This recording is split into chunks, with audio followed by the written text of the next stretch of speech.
Welcome back to the English Daily Podcast. I'm Anna, and today we have such an interesting topic to explore. We're going to talk about cultural differences in communication and how understanding these differences can make you a better English speaker and a more effective communicator overall. This is especially important for those of you learning English as a second language because you're not just learning vocabulary and grammar, you're also learning how to navigate different cultural contexts. Jake, why do you think this topic is so important for our listeners? That's a great question, Anna. You know, when people learn English, they often focus on the language itself, the grammar rules, the pronunciation, building vocabulary. But what many learners don't realize is that communication is about so much more than just words. Different cultures have completely different ways of expressing themselves, showing respect, handling disagreements, and even understanding what someone really means when they say something. For example, in some cultures, saying no directly is considered rude, so people might say something like, "I'll try," or "maybe," when they actually mean no. If you're not aware of these differences, you might completely misunderstand the person you're talking to. So today, we want to help our listeners become what we call culturally competent communicators. Exactly, Jake. And I love that term, culturally competent. It means you have the ability to understand, appreciate, and interact with people from cultures different from your own. Let's start with one of the biggest differences, direct versus indirect communication. Jake, can you explain this to our listeners? Sure. This is a fascinating area. In direct communication cultures, like the United States, Germany, and the Netherlands, people tend to say exactly what they mean. If they disagree with you, they'll tell you directly. If they can't do something, they'll say no clearly. There's a belief that honesty is the best policy, and that being direct shows respect because you're not wasting the other person's time. However, in indirect communication cultures, like Japan, Korea, many Arab countries, and parts of Latin America, people communicate more subtly. They might not say no directly. Instead, they might say, "I need to check my schedule," or "that might be difficult," when they actually mean, "No, I can't do that." The meaning is often found in what's not said rather than what is said. That's such an important distinction. And for English learners, this can be really confusing because English is often taught as a direct communication style, but then you might interact with English speakers from indirect communication backgrounds, or you might be speaking English with people from your own culture who expect indirect communication. Let me give you a vocabulary word here, context. In communication studies, we talk about high context and low context cultures. Low context cultures, like the US and Germany, rely on explicit, direct language. The words themselves carry most of the meaning. High context cultures, like Japan and China, rely more on the situation, the relationship between speakers, and unspoken understanding. The same words can mean very different things depending on the context. That's a perfect explanation, Anna. And here's a practical tip for our listeners: when you're speaking English with someone from a different cultural background, pay attention to their communication style. Are they very direct? Do they get straight to the point? Or do they spend time building relationship first, maybe talking about family or the weather before discussing business? Neither style is better or worse, they're just different approaches. Your job as a culturally competent communicator is to adapt. If you're talking to someone from a direct culture and you're used to indirect communication, try to be more straightforward. If you're talking to someone from an indirect culture and you tend to be very direct, soften your language a bit. Use phrases like, "I was wondering if," or "would it be possible to." Those are great phrases, Jake. Let's talk about another important aspect, politeness strategies. In English, we use something called face saving. Face is your public image, your dignity, your reputation. In some cultures, people are very concerned about not causing someone to lose face, to feel embarrassed or disrespected in public. For example, in many Asian cultures, criticizing someone in front of others would make them lose face, and that's considered very serious.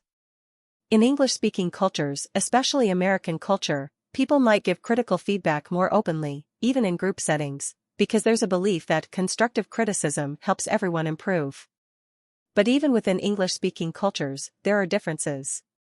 British politeness, for instance, is famous for being very indirect. They might say, "That's an interesting idea," when they actually mean, "That's a terrible idea."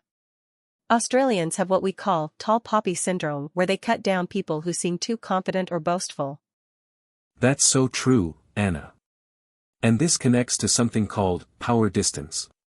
This is a cultural dimension that describes how a culture handles inequality and authority. In high-power distance cultures, like many countries in Asia, Latin America, and the Middle East, there's a lot of respect for hierarchy. You speak differently to a teacher, a boss, or an elder than you do to a friend or someone younger. You might use formal language, avoidance of direct eye contact, and very polite forms of address. In low-power distance cultures, like the United States, Australia, Israel, and Scandinavia, there's more equality. Students might call teachers by their first names. Employees might challenge their boss's ideas in meetings. For English learners, this is crucial because English itself has both formal and informal forms, but the culture behind the language determines when to use which form. Excellent point, Jake. Let's give our listeners some practical vocabulary here. In English, we have formal and informal registers. Formal English uses complete sentences, avoids contractions like don't and can't, saying do not and cannot instead, and uses more sophisticated vocabulary. You'd use this with strangers, in job interviews, in academic writing, or when showing respect. Informal English uses contractions, slang, idioms, and sometimes even incomplete sentences. You'd use this with friends, family, and close colleagues. But here's the tricky part: what's considered formal enough varies by culture. An American might think calling their professor Dr. Smith is perfectly respectful, while someone from a high-power distance culture might feel that's too casual and want to use an even more respectful title. Right, and let's not forget about nonverbal communication. Even when you're speaking English, your body language, your facial expressions, your eye contact, all of these communicate meaning. And they vary hugely across cultures. In the United States, eye contact is considered a sign of confidence and honesty. If you don't maintain eye contact, Americans might think you're lying or lacking confidence. But in some cultures, especially in parts of Asia and Africa, prolonged eye contact with someone of higher status is considered disrespectful. Similarly, personal space varies. Americans typically like about an arm's length of personal space. People from Latin American or Middle Eastern cultures might stand closer when talking. If you're not aware of these differences, you might feel uncomfortable or misinterpret someone's intentions. Those are fantastic examples, Jake. Let me add one more: the concept of time. This is huge in communication. Some cultures are what we call monochronic. They see time as linear, as something to be scheduled and managed. Being on time is very important. Germany and the United States are good examples of monochronic cultures. If you're 10 minutes late to a meeting, it's a big deal. Other cultures are polychronic. They see time as more flexible, more relationship-based. Being a few minutes or even an hour late might be totally acceptable if you were building a relationship or handling something important with family. Latin American, African, and Arab cultures often have more polychronic approaches to time. For English learners working in international environments, understanding this difference can save you a lot of frustration and misunderstanding. Absolutely, Anna. And this brings me to a really practical tip. When you're learning English and using it to communicate across cultures, one of the best things you can do is to become an observer. Before you jump into a new cultural environment, whether that's a new workplace, a new country, or even just a new group of English-speaking friends, spend some time just watching and listening. How do people greet each other? Do they shake hands, bow, hug, or kiss on the cheek? How do they disagree? Do they raise their voices or stay very calm? What topics are considered appropriate for small talk? In the US, people often talk about the weather, sports, or weekend plans. In other cultures, asking about someone's family or where they're from might be more common. Observation helps you gather data so you can adapt your communication style. That's such wise advice, Jake. Let me share a vocabulary term that's really useful: code switching. Code switching means changing the way you speak depending on who you're talking to and the situation you're in. For example, you might speak very formally in a job interview, then switch to informal English when you go out for lunch with your colleagues.